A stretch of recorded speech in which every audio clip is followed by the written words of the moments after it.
Hey, welcome to another video, Lessons on Learning, quick fire videos, less than 15 minutes, just about how our learners learn, understanding how learning works, and most importantly, how we can really help to create the best, most effective learning experiences for our learners as well. So welcome.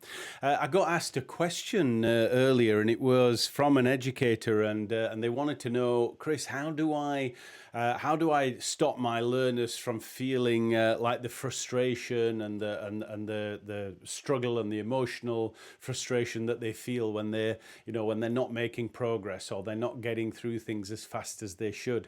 And I thought it was a really interesting question, partly because my answer is a simple one.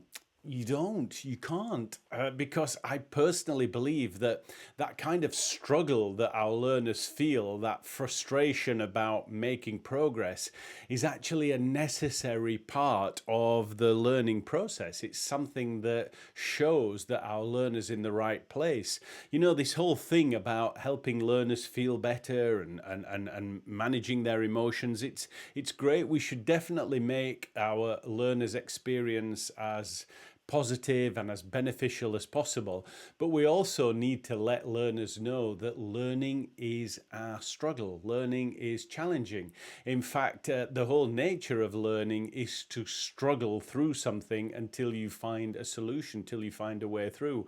And any of you that are out there that have experienced children in their lives or small babies, and you'll see the tremendous struggle that they go through trying to roll over or trying to push themselves up or trying to grasp something. There's a huge amount of struggle, and anybody that's heard that baby kind of get frustrated and upset and start crying will know that there's an awful lot of emotional chaos involved in effective learning. Nothing that was worthwhile learning was learned easily, and nothing that was really embedded and really learned well was learned without some kind of struggle. So rather than saying, how do I stop my learners from feeling that, we really need to help our learners embrace that and help them to recognize that it's a necessary part of learning and learning progress. In fact, I'd go as far as to say that if they're feeling a little bit of struggle and they're feeling some challenge and they're feeling like, oh, I'm going to give up any moment, they're perhaps in exactly the right place. I always talk about challenge, and the most effective way to create a really progressive learning is to create the right amount of challenge. I call it a Goldilocks challenge. It's not too hard, but it's not too easy. It's just right, and it just stretches the learner that little bit further than they may naturally go by themselves. It's a little bit like, I always think it's a bit like going to a gym and getting a personal trainer. And I always say to people, you could go to the gym and you can do 10 reps all by yourself. You don't need a personal trainer to get you through the 10 reps. What you need the personal trainer for is to get you through the 11th and the 12th rep. So the personal trainer gets you through the last 2 reps that you wouldn't be able to get through by yourself. And that's the same thing with any kind of educator. And so what I want to do in this video is I want to share with you what you can do and say to your learners to set them up so that they're prepared for this. Because one of the main causes of frustration is when a learner feels a lack of progress, and I'm going to cover that on another video, or when a learner feels they're not where they should be given the time that they've spent. So in other words, they think to themselves, well, by now, I should be doing this by now. I should have made more progress by now. I should be doing this quicker. And I often get asked that, especially with new generations of learners. They want to get things done quickly. They want to get it done in just a few minutes. So I'm going to share something with you now that I want you to share with your learners, and it'll help you to help them understand. So imagine that we've got this grid here, if you like, and imagine that this grid, the line here, this line represents the progress that our learners make, and this line represents the time that we spend. Now, it's quite natural for a lot of learners, and in actual fact, even quite a few educators, to naturally assume that the more time we spend on something, the more progress we should make. And this is definitely what our learners feel. The longer I'm doing this, the more progress I should make. But learning progress doesn't look like that. Learning progress is not a straight line. Learning progress tends to look a little bit more like this. So it's a little bit more of a curved line, like the trajectory of an aeroplane taking off. And so when our learner begins, they start to make tremendous progress. Here they feel that they're making a lot of progress and they're getting started and things are happening quickly. But midway through, you'll see there's this large gap between where they are and where they think they should be. And it's this area here that we call the danger zone. This is a real danger zone. So this is the point where learners start to get very frustrated, kind of get very annoyed with themselves. Sometimes they can get annoyed with you as the educator because they hold you responsible. You should be teaching me better than this. I should know by now. Why? And to the learner, it appears as if rather than making progress, it looks as if they're getting worse. They feel as if they're getting worse. And that leads to even more frustration. It leads to a little sort of despondency where sometimes they can give up, or sometimes they get in their own head and things get worse and worse. And it can be a real kind of problem area here of chaos and frustration, especially if you're not ready for it as a trainer. And some educators can also get frustrated here. If as an educator, someone's not experienced enough or insightful enough or had the training to recognize that this is a natural part of the learning process, here some trainers, some educators can even start to think that the learner has lost interest. And you hear a lot of educators say that, oh, they started off so well, they did really well, but I don't know, they really seem to have taken their eye off the ball and they're getting worse rather than better. And I'm sure you've heard that said before. I don't know what's the matter with them. They're just giving up. They're all fingers and thumbs. I don't know what to do. And they almost hold the learner responsible for it, or the learner holds the trainer responsible for it. This is where blame and denial comes into it, and instead of taking responsibility for it. But in actual fact, it's nobody's fault. It's not the fault of anybody. It's actually just a natural process of learning. It's how the line of progress of learning actually works. And so it's really worth letting our learners know that this is going to happen, that there's going to be this danger zone here. Now, the learner thinks they're getting worse. The inexperienced teacher thinks that the learner has given up. Neither of those things are true. They're not getting worse. They've not given up. It's just that their perception of progress is moving farther away from where their reality of progress actually is.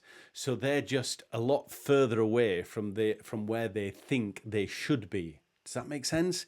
And so that's where the little voices kick in, and they get kind of very frustrated with what's going on. And it's here where a lot of the time learners quit. They give up. They think I'm not making any progress. This is not working for me. I'm no good at this. They get inside their own head and they stop. Or even sometimes they can be forced to stop because an inexperienced educator can get very upset with them, or very frustrated with them, saying, "You're not trying hard enough." "Yes, I am. You're not teaching me well." "Yes, I am. You're not." And it gets like this kind of thing. Is this making sense?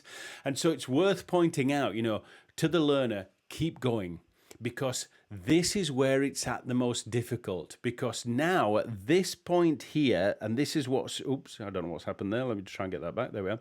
And here's what's really worth considering. The reason that you're at this point here is because now you're too good to be a beginner, but you're not quite good enough to have mastered it. Does that make sense? So you're kind of in this no man's land where it feels like your progress is really slow and you're walking through mud. It's because you've got enough skills to get you off the ground, but you still don't have enough mastery of those skills to start flying by yourself. I always imagine that analogy of a baby bird trying to fly, and they're kind of they're flapping away, and they're flapping enough to get them off the ground, but they're not quite flapping enough to get them soaring on the airstream to make it easier. So right now it's the hardest. They're not on the ground and they're not in the air currents. So they're really working, and they look awkward, and they look like they're going to fall out of the sky any minute.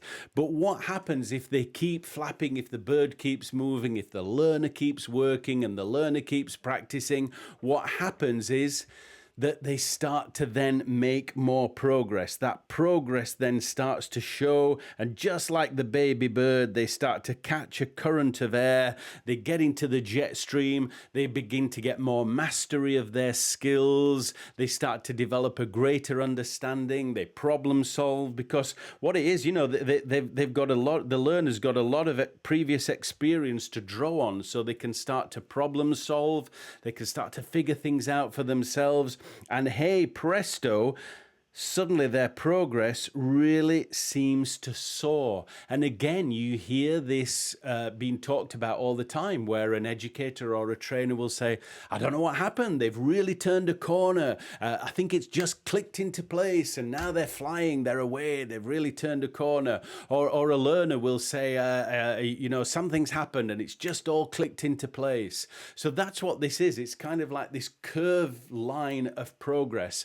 So I really encourage you to make sure that your learners are aware of that before their training starts. And it's not just training in general, it's any new task that we create, any new task that we attempt, whether it's tying our shoelaces or something really complex. When we attempt something for the first time, we're going to make a lot of progress as we start to flap. Then we're going to really struggle to get off the ground. And then suddenly, if we keep flapping and we keep going, we're going to catch the airstream and we're going to start soaring. And not only do we make more progress more quickly, the progress that we make becomes easier and easier. The bulk of the struggle is behind us. So use that diagram if you want, or use the analogy, the story of the bird, whatever it is. Just make sure that as educators and trainers, we understand that process ourselves, and our learners understand what they need to do in order to get through. They're not getting any worse. It's just that their perception of progress is moving in one direction, and the reality of progress is moving along a slightly different trajectory, and they're just in what appears to be this dip. They're still making progress, they're just not making progress as quickly as they thought. And if you explain that to them, things will be a lot easier. The frustration and the chaos will calm down. The learner will know that they're in the right place. It'll boost their confidence. It'll reassure them that what they're doing is the right thing, and they'll settle in and concentrate on the skills that they're learning and make more progress. Okay? So look, when it comes to progress, I'm going to do another video, because there's another aspect to progress, and it kind of does tie into this overriding theme that we have with a lot of young learners today. They're not very patient and they want to see things happen really super quick. And I'm going to explain why that is and what we can do as educators to help facilitate that a little bit more easily as well. But I'll talk about that in another video. Okay. So for now, look, I hope that's been useful. We're a bit less than 15 minutes, I think. Again, thanks for watching Lessons on Learning. If you've enjoyed the video, I'd love you to subscribe to the channel, like the video, and maybe just drop a little comment. Tell me what you've liked, tell me what you didn't like too, or what you agree with or perhaps disagree with, and give me some feedback. What else would you like to see? I'd love to be able to grow this channel and help you with some quick and easy lessons on learning. All right, take care, my friends. Thanks a lot. Bye-bye.